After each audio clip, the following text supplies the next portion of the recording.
مسیح میں آپ کی سلامتی ہو۔ آج ہم بائبل مقدس کی کتابوں کے نام درست تلفظ کے ساتھ پڑھنا سیکھیں گے۔ پرانا عہد نامہ۔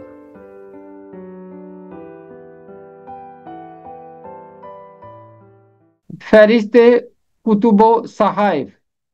کتب جمع ہے کتاب کی، پہلے حرف پر بھی پیش ہے، تے پہ بھی پیش ہے، اور اسے پڑھیں گے کتب۔ کتب کتاب کی جمع، اور صحائف جمع ہے صحیفہ کی۔ یہ دونوں عربی زبان کے الفاظ ہیں۔ ان کے درمیان آنے والا حرف واو ہے۔ اس کا صحیح تلفظ ہے واو، لیکن اردو میں ہم اسے واو بھی کہتے ہیں۔ حقیقت میں یہ اور کا مخفف ہے۔ مخفف کا مطلب ہوتا ہے خفیف، مختصر، شارٹ شکل۔ یہ اور کی چھوٹی صورت ہے۔ حقیقت میں یہ اور ہے، مگر یہ چھوٹی صورت ہے واو کی، اور کی۔ اسے کہتے ہیں حرف عطف۔ عطف کا مطلب ہوتا ہے پھرنا، راغب ہونا، ملانا، یہ ہے عطف۔ اور واو عاطفہ بھی اسے کہتے ہیں، یہ حرف عطف ہے۔